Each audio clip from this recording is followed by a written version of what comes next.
Right now, what we're going to do is say, you're 40 years old with 2 kids, full-time job.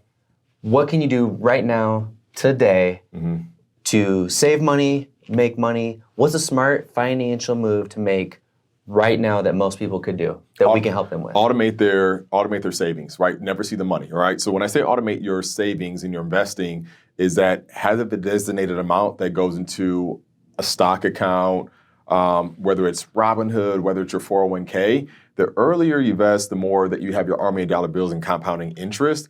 40 years old or 20 years old, the earlier you start, the better. But I would say try to automate your investing as much as possible, because once you have compounding interest, it kind of explodes from there. The other part of that, if you have not already, look at something called a 529 plan for kids. It's basically an educational account, and the new tax laws, you have various opportunities. So if your kids don't go to college or vocational school, or you can use that money, you can take it back yourself. There's a little bit of a tax hit for it, but better than what it was before. And if you take out less than certain amounts of money, you don't get those tax hits. But just kind of to dial that back, just to slow down there, the first thing I would do is just make sure that you are investing, whether it's $5 a paycheck, $20 a paycheck. People think that they have to do like thousands of dollars a paycheck. Be simple, but just automate it so you never see the money and it's super consistent. And this is something you're doing on your own, regardless of what your work is doing, whatever. What's a Robinhood? Is that Robinhood? Is that what you recommend? Is there 3 that are good? So there's Robinhood out there. Fidelity's really good, and then those are the 2 that I would advise people. And the reason why is because when people think about investing to the stock market, they think they overcomplicate it. Like back in the day, you used to have to buy a full share. Now you can buy fractional shares. So what that means, like if you had a share of NVIDIA and it was like $400, then you only could buy either $400 or nothing. Now, if you have $5, you can buy a stock of NVIDIA, right? So you don't need to spend that whole $400. So there's not any reason that people should not invest, because the barrier to entry is so much lower than what it used to be. So you can do $5, $10, $15, whatever you want to. You don't have to have these large sums of money to invest. So it has opened the ability for people to build wealth to the masses, and not just people that maybe just started off well or X, Y, and Z. But I would say a Robinhood, Fidelity, they'll allow you to do fractional shares. That could be a game changer for a lot of people. So I mean, if you can put $100 away per month, you just download an app on your phone, super easy, create an account, and you can get up and running within 10 minutes. And then when people are like, hey, what should invest in? I'm not a financial advisor. I want to be super clear with that. We're not a financial advisor. Disclaimer. But just let people know, like, the barrier to entry to that is super, super low, or don't make it exotic. So if you just want to invest into the S&P 500, it's called the VTO, or the VTI or the VTO. And that's just the largest, or the VOO as well. But that's just the largest 500 companies in the U.S. You're basically betting on the U.S. economy at that point. And then with the U.S. economy over the last 100 years, the average return of the S&P 500 is about 10% a year, right around that area. So basically, you're just betting on the U.S. economy. But people think that they have to understand, I don't know, do I want to invest in Nike, or do I want to invest in X, Y, and Z? They kind of overcomplicate it. So if you don't know what to invest in, just do a mutual fund, or just do something called an ETF, which is an exchange traded fund. But the biggest thing I just wanted to take back is that just invest something in the market so your money has that compounding interest and it's going to grow. And so if you're going from zero to hero here, couch to investor, just maybe the money that you just are wasting every month. Fast food, drinks, buying stupid stuff. Use that money. Right? Because is there still an element of risk to this? Absolutely, yeah. There's a risk of everything too. So if some people are like, I want to put money in, the savings account, and then with the savings account, you earn some interest on it, but it's not comparable to the market. But with the market, there's risk, right? And whenever you invest money in anything, there's risk of losing money or making money. That's why it's called an investment. So yes, I think people freak out when the market goes up and down. So where people make the big mistake is that they buy and sell when they're not supposed to. When I say when they're not supposed to, they sell when the market's down and then they buy when the market's high. You want to be consistent. It's called dollar cost averaging. So just being consistent with that. And then really, if you look at pretty much anything over time, it tends to go up over time. You'll have some dips, but with inflation, everything else, things tend to rise. Things don't tend to go down. So if you have a consistent way of investing, then you're going to have something called dollar cost averaging. So if you can buy something when it's down, that's awesome, because when the market goes back up, you'll ride that wave up. But people get kind of freaked out sometimes, like, oh, I'm losing money. You don't lose money in the market until you actually sell that investment, right? That's when you lose money. But people sometimes freak out. But you have to be strong. You have to be consistent. And then that will help you build money over time. But it's just consistency and making sure you have a plan. But I would say automate that as much as possible.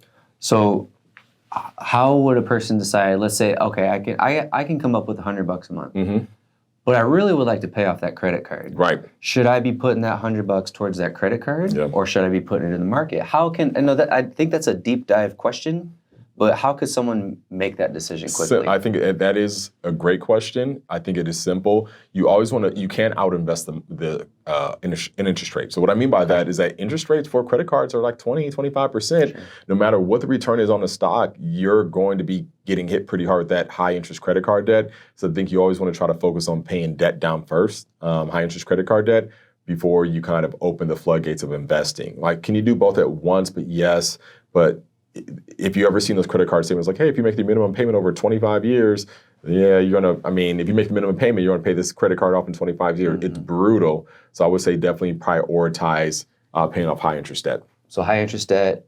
Now, how about you like, well, I still owe 20 on my car loan. Where do we say, you know what, let's put that money towards the car loan, or do we put it into the market? Right. What's a quick way to...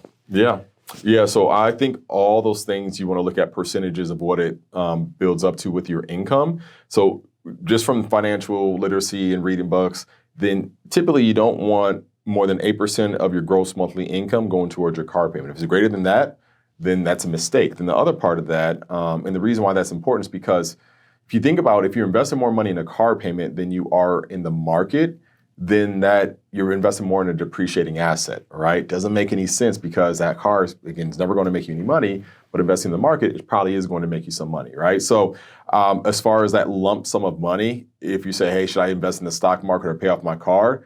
I think the sooner that you can get rid of any debt as far as a car, like whenever I've taken out a car loan, my goal is always to pay it off within 36 months. That's all. I'll take out the longest loan possible for it, but the goal is to pay it off in 36 months. So I would say based on the person's risk tolerance, I think that should be the good goal. Like, hey, you have a lump sum of money. Should you pay off your car or should you invest in the market? Split it down the middle. I would say like pay that lump sum down of your car if you want to, then also put the other part of that money in that stock market. But I would not necessarily always just say pay off those big debts because car loans are sometimes 6, 7, 8%. So it's depending on the person's risk tolerance and how much that payment is as far as their monthly debts. If that payment's $1,000 a month and that's killing you, pay off that car loan, right? Yeah. But it just depends on how tight your budget is on a month-to-month basis. So we don't go too far, Dave Ramsey here. Yeah. How about the people that say, you know what, I like to have a new car or newer car, right? And I don't ever want to pay off my car and drive a 10-year-old car. Like that makes me happy. My car makes me happy. Right. Like that's okay. So those people that are just, you know what, I'm always gonna have a $600 a month car payment the rest of my life. Right. It brings me joy. Like that's cool. That's it. That's fine. So then if that's the kind of person you are, and now you can still come up with that extra $100 or whatever. Yeah. So for most people, we're probably gonna say, let's take care of your debts first, your high interest debts, then start getting in the market. But then let's say someone is making enough money where they're just like, I lease a car. That's fine. I get a new one every 3 years. Right. It's $800 a month. I can afford it. And we're saying, okay, well now that's cool. But now we want to help you start putting away that $150, $200 a month. If you got money, you got money to be getting a new car every 3 years, you should also have money to start investing. Absolutely. So we're gonna help you. We're gonna help those people as well, right? Absolutely, for sure. I agree. Yep. So for sure, and again, the goal should be as long as you're investing more in appreciating assets versus depreciating assets, that's where you want to start. So if you want a new car every couple of years and you have made that deal with yourself, like, hey, I'm just always going to have a car payment, then good. So if your car payment is $600 a month, let's make sure that you're investing 601 in something that's going to, just take the small wins with it. But that would be my advice with everything. Just take the small wins with it. Don't be overly aggressive. People want to get to the end quickly, but building wealth is an arduous process. It's consistency. It's having a plan and doing it. People just want to kind of get to 100, but you have to go through that process and get there. But it's all about starting, and the earlier you start, the better it's going to be for you. So maybe we can say, like, spoil yourself, that's fine. But every time you spoil yourself, you're also going to invest in yourself. Yeah. So absolutely. If I'm going to agree to have that $600 a month car payment absolutely out of choice, then I'm also going to put away 600. And until you can get to that point, Yep. then spoil yourself a little bit less. Absolutely. And if you can do both, then that's the Then best. that's it. Eat your cake and have it too. Exactly. Right? That's the old saying for sure. Yeah, for You sure. can do both. You can. Yep. You have to invest in both things too. But I think people just make it simple. Don't overwhelm yourself with it, but you want to have something. I was just reading an article the other day. It said the median, a person that's between, I believe it was 65 and 69. The median amount that they had in the retirement was $10,000, which it was stunning to me. It was like, I was blown away by that. I'm like, that is just freaking nuts. That does sound too low. It does. It does sound too low. But I'll send you the article. But I was reading, I was like, that doesn't make any sense. But what it shows me is that a lot of people have not been saving they haven't been thinking about saving for retirement, and then people want to be working for their entire life. But I'll have to source that. But it was something like that. Don't quote me. But I was very shocked what that number was.